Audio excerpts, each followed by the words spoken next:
Welcome to episode 1 of a playthrough of Star Trek Infinite.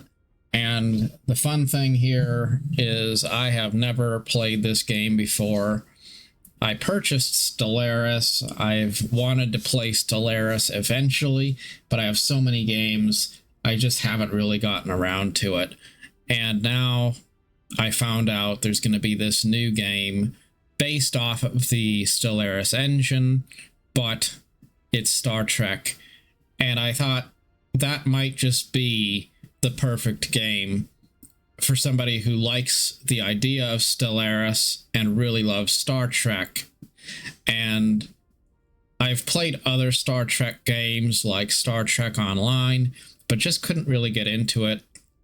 And so I'm excited to give this game a try and see what it's all about. And we're going to start off a new game. I have absolutely no idea what it's going to be like, and so you're going to be able to come along with me as I begin. So we are going to start the tutorial because I'm sure I need to learn. We have lost a true Federation hero. We've lost a true Federation hero. Okay. The United Federation of Planets, widely referred to as the Federation, was founded in 2161 by the Andorians, humans, Tellarites, and Vulcans, pioneers in the quest for interstellar exploration and cooperation between species. The Federation is profoundly rooted in the principles of liberty, equality, peace, justice, and progress. To further these goals of peaceful cooperation, scientific development, and space exploration, Federation members work together with full trust to exchange knowledge and resources, as well as expand their territory through diplomatic means. What is this? We get diplomatic expertise. By listening carefully to other cultures, not only do we understand more about them, but we deepen our understanding of the universe itself. Increases opinion after first contact protocols by +30. Envoys improve relations with minor powers +2. And we have high education. Every person is entitled to achieve as much as they can. We have the responsibility to create this environment. Effects increase recruitable scientists cap by 1, and pop growth from immigration +15%. Sounds good. Red alert. The Klingon colony on Kitomer is under attack by a Romulan ambush. A Federation starship is already inbound to intercept the Romulan birds of prey and provide support to the besieged colonists. However, given the possibility of further attacks, we must perform an immediate review of our readiness protocols. Let us begin. Okay. In space, one's frame of reference is everything. Take a moment to familiarize yourself with the camera. Zoom in or out using the mouse wheel. Holding right-click and moving the mouse will rotate or tilt your field of view, while the WASD and arrow keys move the camera directionally. When ready, click on our construction ship to begin the readiness protocol.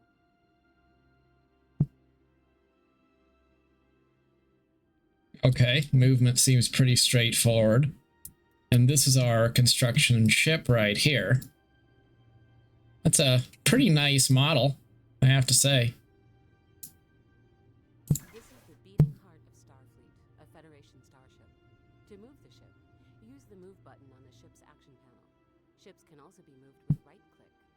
Generally, right-clicking on any object in the game will open a drop-down menu showing all available interactions with that object. For now, use the action panel to move our construction ship to a destination of your choice. Okay, where are we going to move it? Can we move it just... Notice that our starship Okay. is not yet accelerating. Unpause the game, and your orders will be set into motion. Now, time is moving forward, and our starship is accelerating toward its destination. You have the ability to pause, unpause, or change the relative speed of time. Time is a mysterious thing. Even the most experienced Starfleet captains do not fully understand its complexity. Okay. Because the possibility of prolonged conflict with the Romulans thrust upon us. We must optimize our logistics. Resources are required to construct new space stations and ships, settle new worlds, and keep all other aspects of the Federation running. Remember not to let our resources fall below the minimum threshold. Information is power, and the key to peacefully resolving interstellar conflicts. For this, we must rely on tooltips. To learn more about something in the HUD, hover over it and view its tooltip. For an example, view the tooltip of the highlighted icon to the left.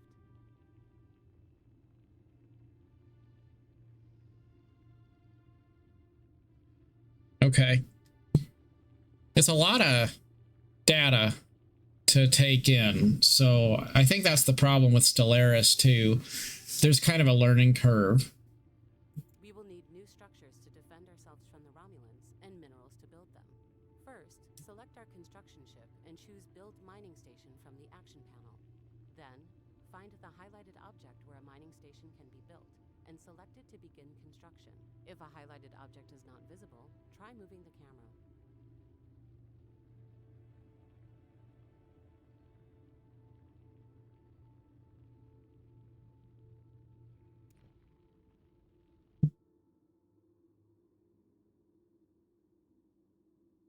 Okay, so we're going to build a mining station on the moon by Saturn. Our mining station will soon be under construction. We can build mining stations on many nearby astronomical bodies due to the high metallicity in this region of the galaxy. Keep in mind that our construction ship is en route to its destination. We will be notified when our mining station is complete.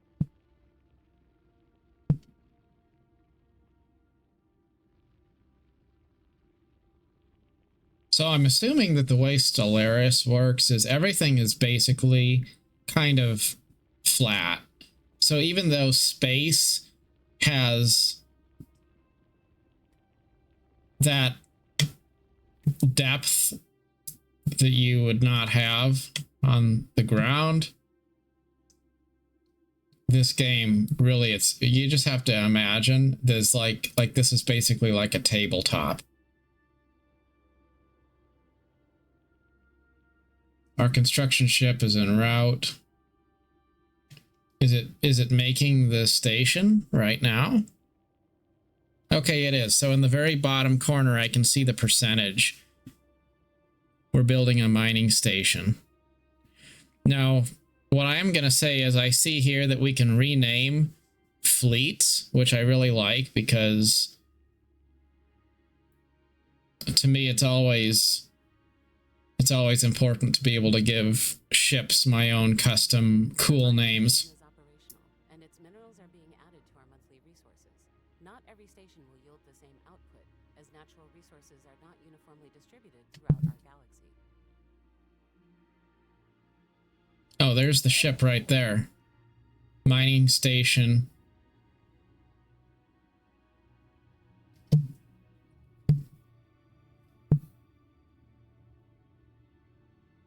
So how much is it giving us? It's giving us, it's consuming 1 unit of electricity or power. Well, what are we getting out of it?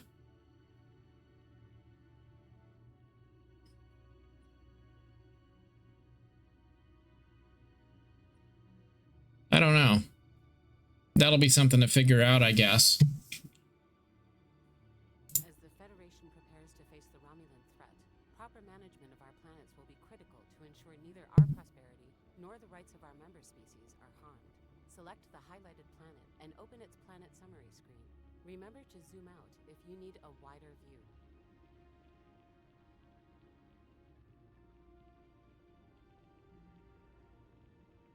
Buildings are where communities gather and work together to create things greater than the sum of their parts. A free slot must be available before a building can be constructed. Once the building is finished, it will have an upkeep cost. The effects for all buildings can be checked in their tooltips. Select a free slot and choose any building that suits the needs of the population, such as a replicator. Okay, so we're supposed to build a replicator. Where is that? There we go. And what is that going to do for us?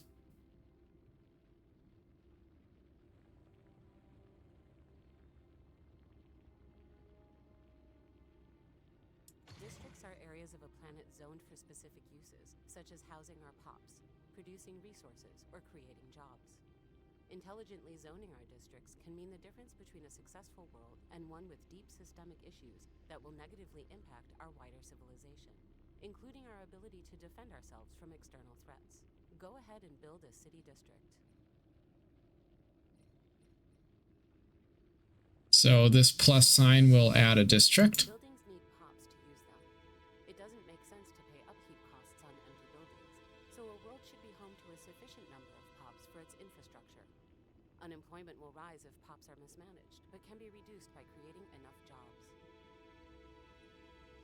Close the planet management window by clicking the X in the window's top right or with the escape key.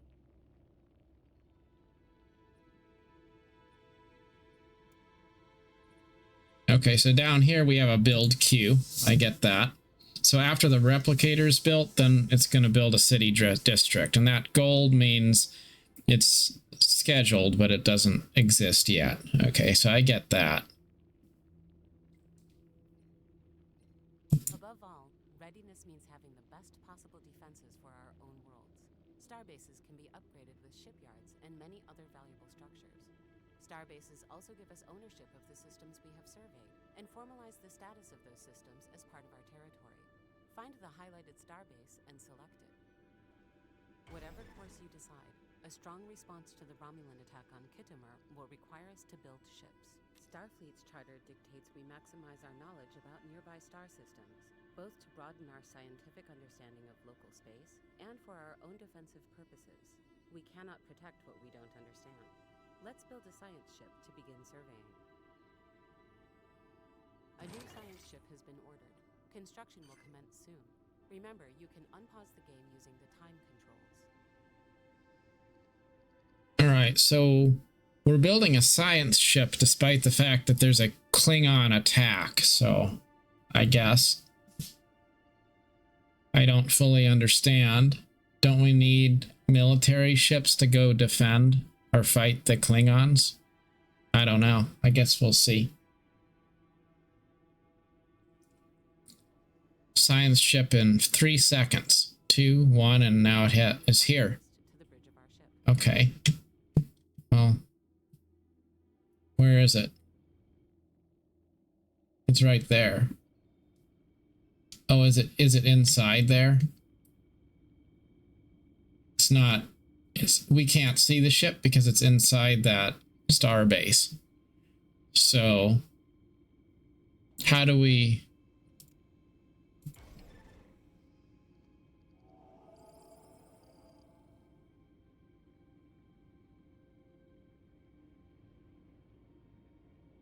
How do we assign a scientist to the bridge of our ship? There? Okay. So here we have some scientists we can recruit. Each one costs the same. And they're different ages. Okay. Well, I guess we'll recruit this guy, Gavrin, because his passion lies in uncovering new knowledge about ancient alien life in our universe. That sounds pretty good.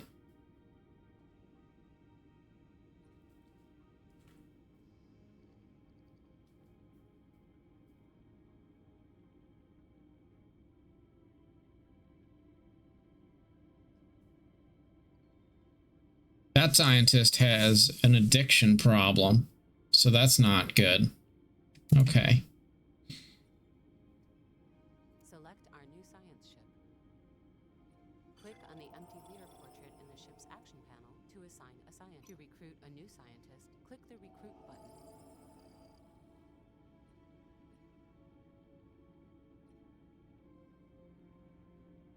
Well, I think I did that, right? Hover the cursor over the trait icons to view the details of each trait. Check if any could improve survey speed. If no traits match the task at hand, any scientist will do. Choose a scientist and select recruit to assign them to the ship. Oh. Select our newly recruited scientist and assign them to the ship. Success! Our scientist has been assigned. Our Okay. science ship is now fully crewed and ready for its first mission.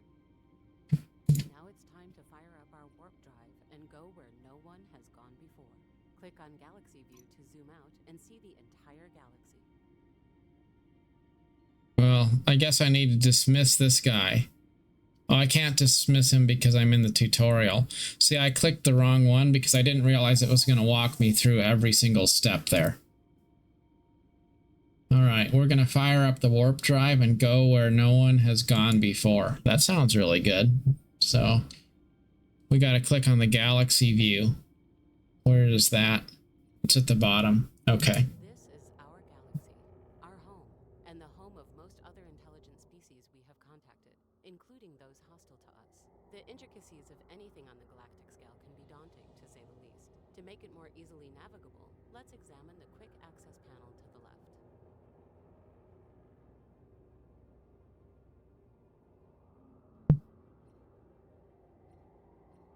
Alright, where's the quick access panel?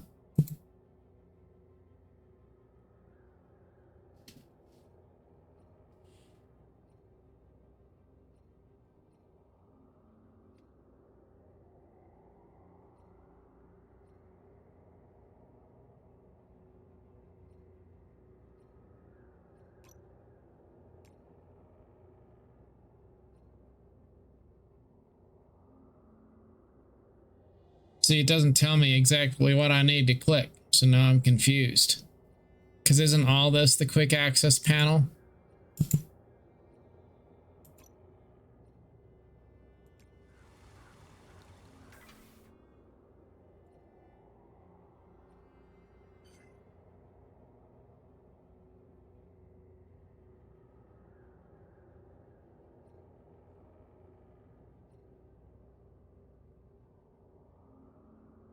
The mission log will be our main center Oh. of operations throughout the game, and the first place where important information is updated.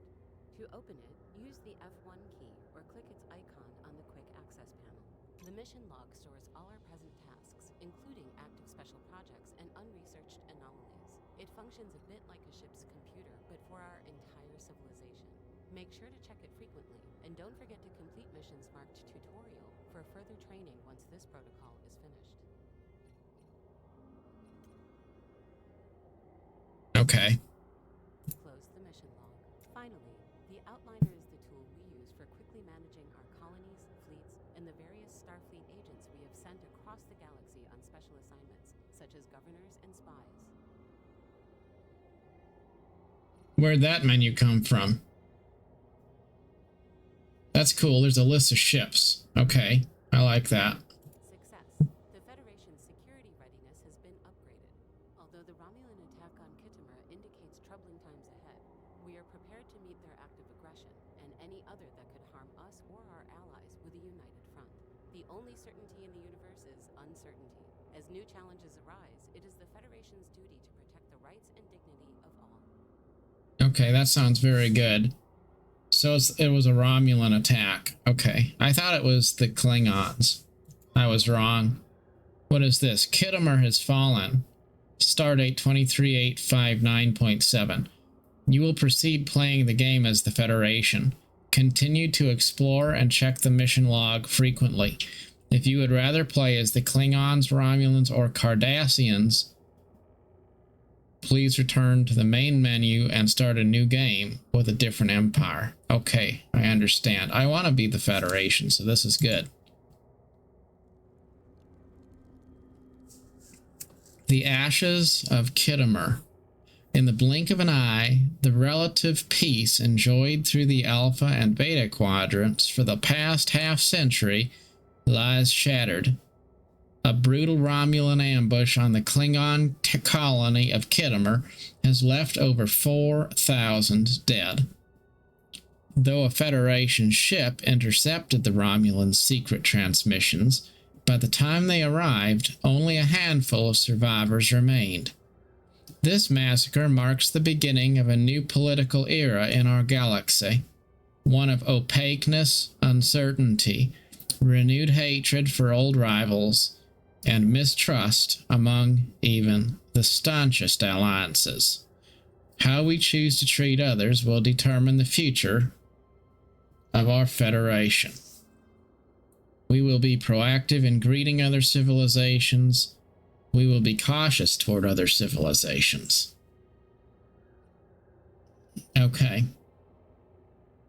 I don't know what the difference between cautiousness and proactiveness is, but I'm going to say it's a dangerous world, so we should probably be a bit cautious. And now we can figure out whether we want AI advice to remain on. I'm going to say yes because I have no idea what I'm doing. To advance our knowledge of the universe, we must develop new technologies by assigning scientists to research them. Now those colored words, I thought maybe I'd be able to click on them for more tool tips, but I can't. So that's all right. Mission log is updated. This is the mission log, our main center of operations where important briefings are stored. Incoming transmission. Notifications are small, round icons that appear at the top of the screen to give updates on current events. Open notifications with left click to make important decisions or to view the actions of the other civilizations in the galaxy. Right click notifications to dismiss them. Okay, I think I understand that one. The mission tree contains a long-term goal for our civilization to achieve, ranging from the technological to the social and cultural. The conditions for meeting each goal are written within their nodes. Okay, so we have another tutorial that's been added to our list of things to do. Independence supported. Klingon Empire, a Marshall Empire, and the Bajoran Republic, a Theo-Democratic Republic. Klingon Empire will now support the independence of the Bajoran Republic. Their overlord must be none too pleased. Okay. And now the USS Cerritos is now available for missions. I think that ship is part of the pre-order special deal. For pre-ordering the game, they give you this ship as a extra.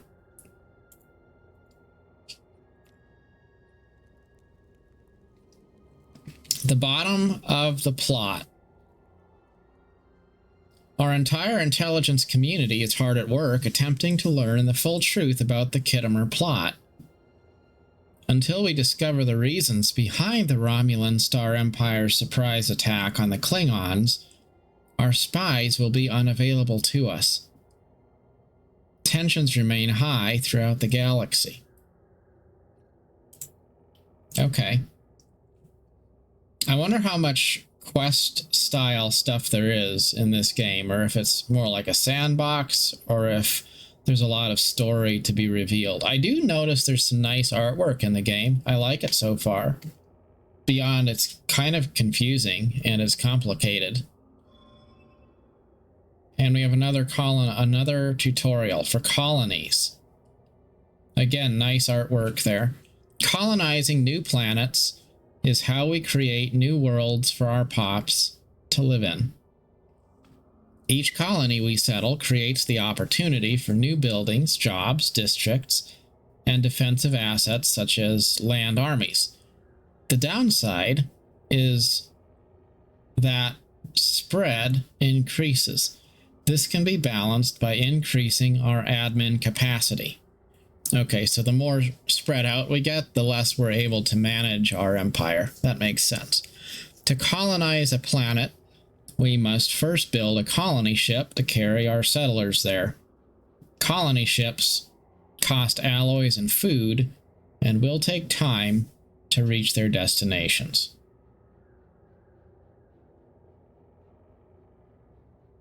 Okay. So now we have 4 tutorials waiting to be done. What is this? Shows anomalies we have discovered, but have yet to fully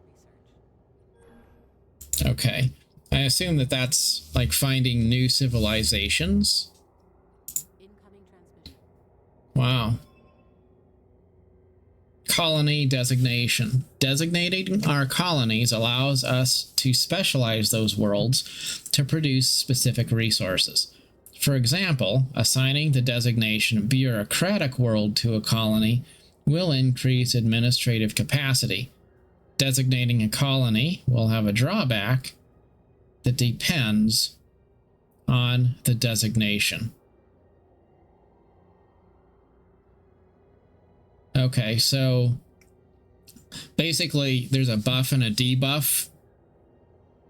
So everything you pick has a downside to it too. I'm assuming that's kind of what it's saying.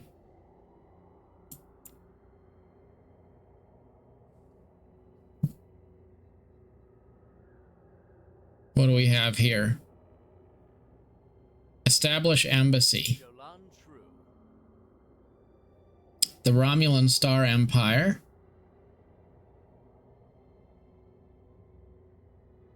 Wants to establish mutual embassies. Yeah, that sounds good. What do we got? We know these people. That's Deanna Troi, and there's Riker and some other people. That's cool. Diplomatic relations determine the political situation of the galaxy.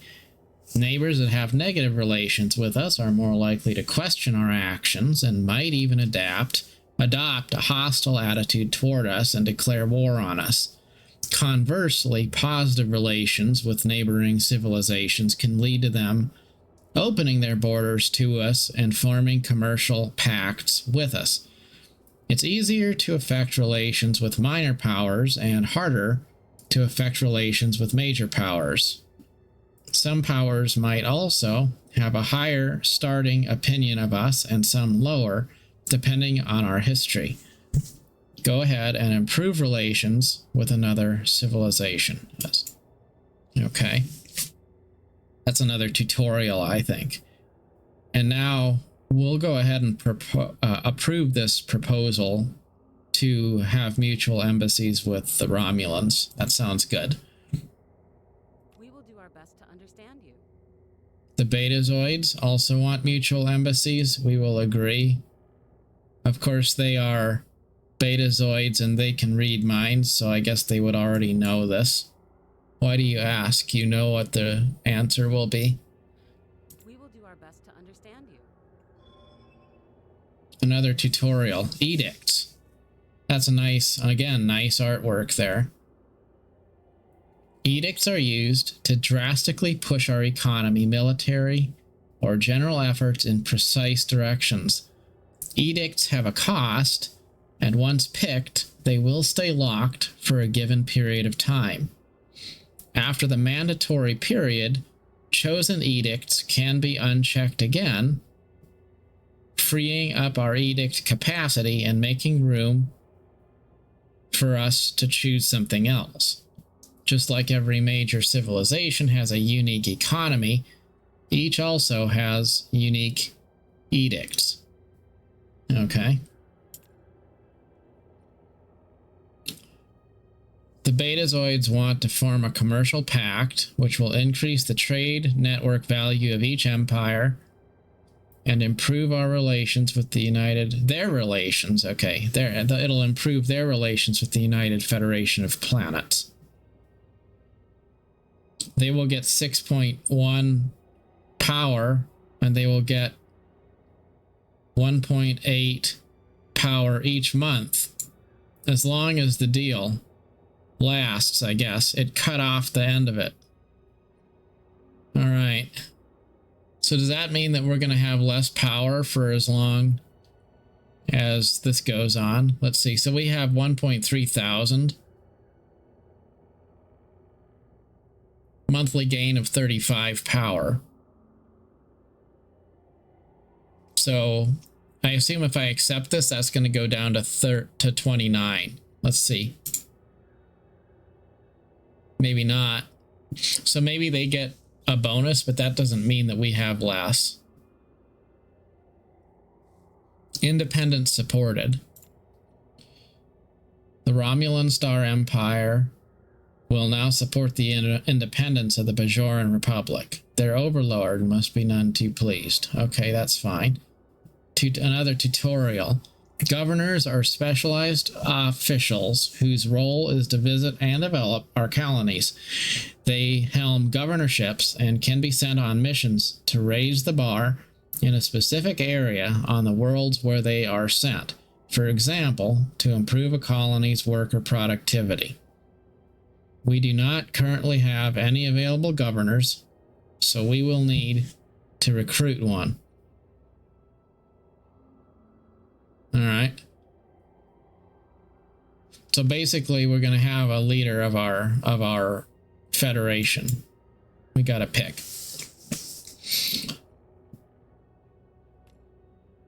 That's fine. Is anything else going to come up? Because that was a lot of little dialogue boxes all kind of coming my way. Or are we good now? Let's kind of pop in to the to go back home here and see what we have. Basic non-planetary units of our civilization. Each starbase we build brings a new system into the Federation. We can also capture hostile starbases by making claims on them. Starbases can be upgraded to include shipyards and other valuable modules. Their presence in a system also expands our borders and increases the warp range of our starships. Once a starbase is built and that system falls under our jurisdiction, we are free to build research and mining stations there, or to terraform and settle any worlds that may be hospitable to life. Okay, I understand that. I don't know if I need to build any more ships. I need to see what I've already got here. What are these?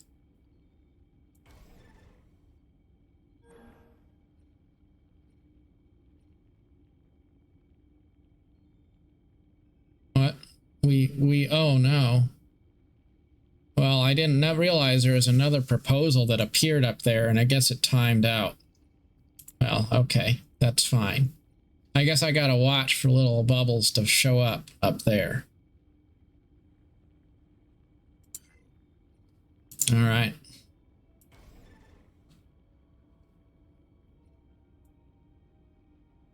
So the USS Rigel is here, and where is it though?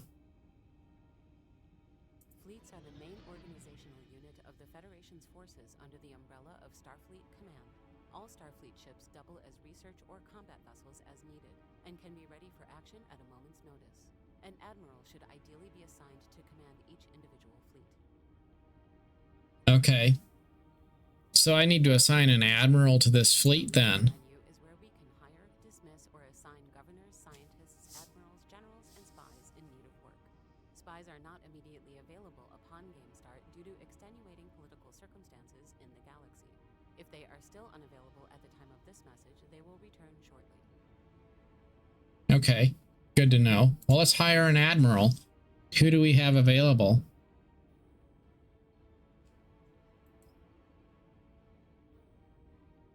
Aifa is a supply strategist.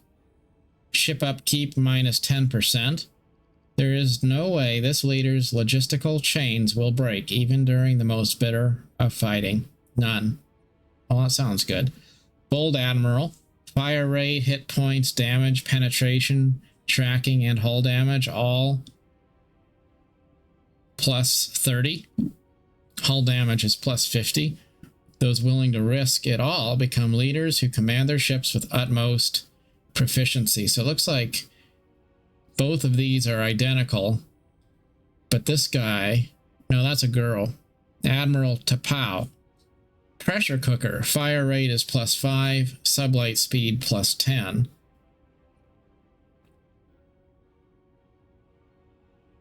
Well, I'm going to go with Afia Singh because she will both improve our ship's attack and she will also save us on costs. Okay, so we've got an admiral assigned to this fleet. Can we see it? I want to see them. Where are those ships? They're inside there. This is our science ship. While all Starfleet vessels are technically science ships, these vessels are specifically designed to survey star systems for resources, research anomalies, and complete special projects. Okay. So I'm guessing this ship is not going to be suitable for combat, but this fleet, though, potentially will be. So can we... We'll send that fleet out of the star base and have them orbit Earth. Is that a thing?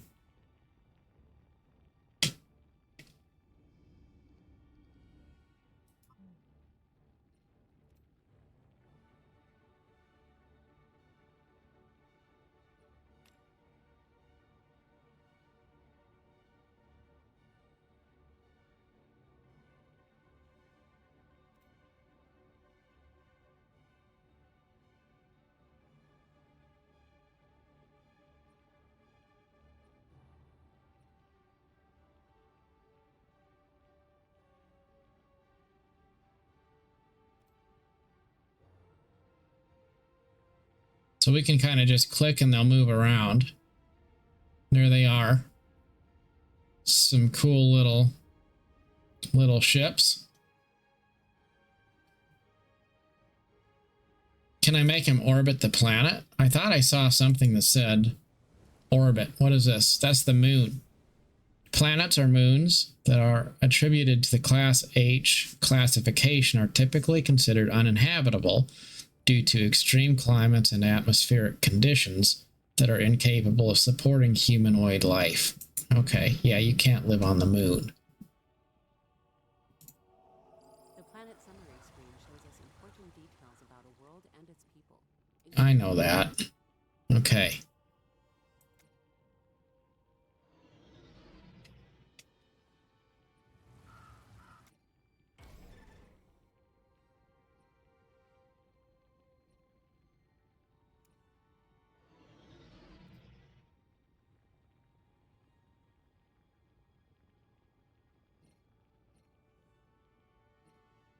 This is our construction ship, which is used for building orbital stations. Once a star system has been fully surveyed, we can order our construction ship to move there and build research and mining stations if the relevant deposits exist in the system's orbital bodies. Though most of these processes are automated, the raw materials still need to be transported to their destinations. Okay, so the construction ship is for building things after you've already sent a science ship to build the initial star base, I believe. Where is it, though?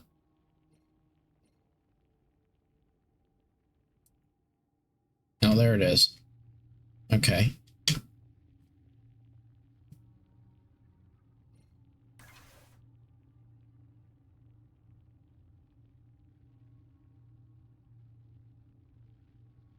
Looks pretty cool.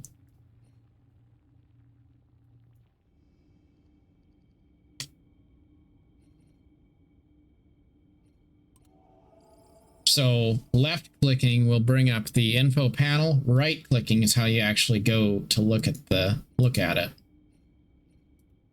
We got another ship here. What is that?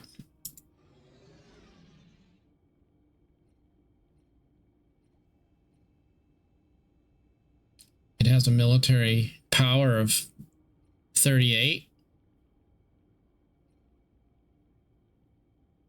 That's its attack, I guess.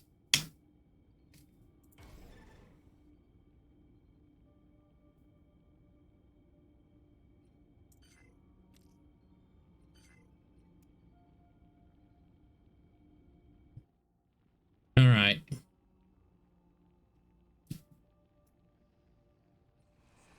See, I saw for a minute, I saw something that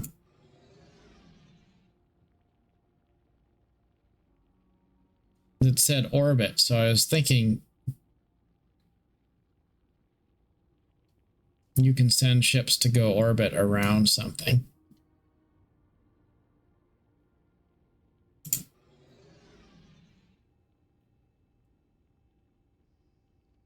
Yeah, see? Okay.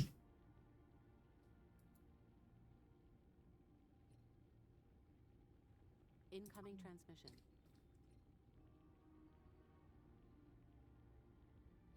What do we got? Migration treaty proposal. To understand you. Our populations will be able to freely migrate between both empires. Sure. Sounds good.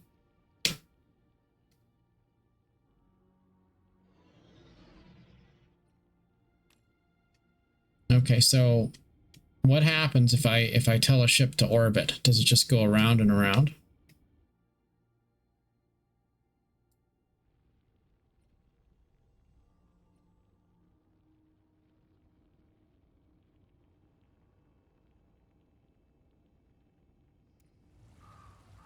Or does it? I just wonder if I put a ship in orbit, does that mean it's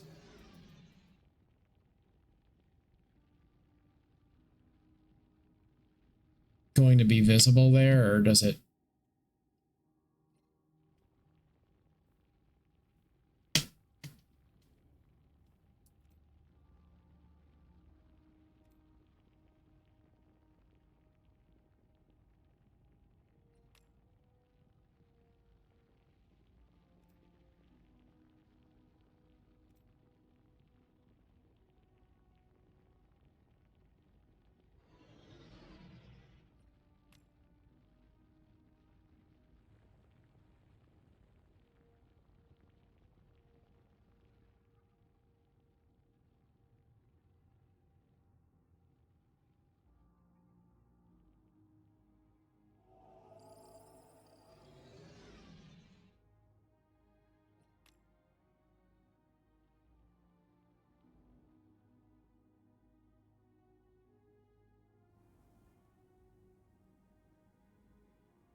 Okay, so when you say enter orbit, it just goes over there to where that planet is. That's basically all it is. It's basically just a move here cue. It's not like it's going to be circling or disappearing into that planet's inventory or anything weird like that. So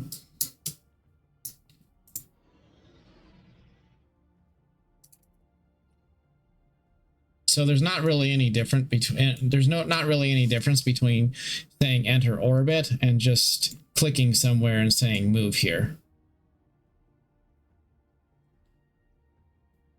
I'm assuming. Maybe it automatically will defend that planet. Maybe that's part of what it means. I don't know. All right.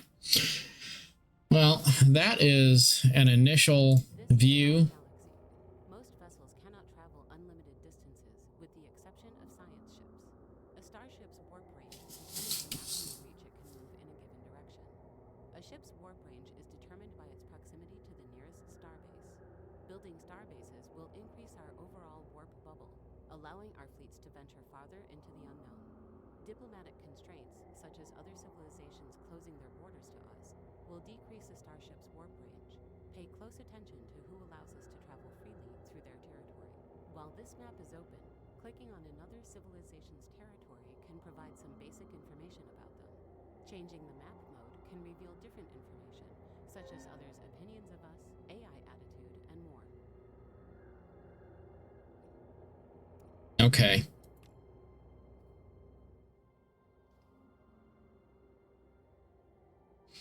So it looks like we have a whole lot of exploring we potentially can do as we move on out into the more distant areas of space.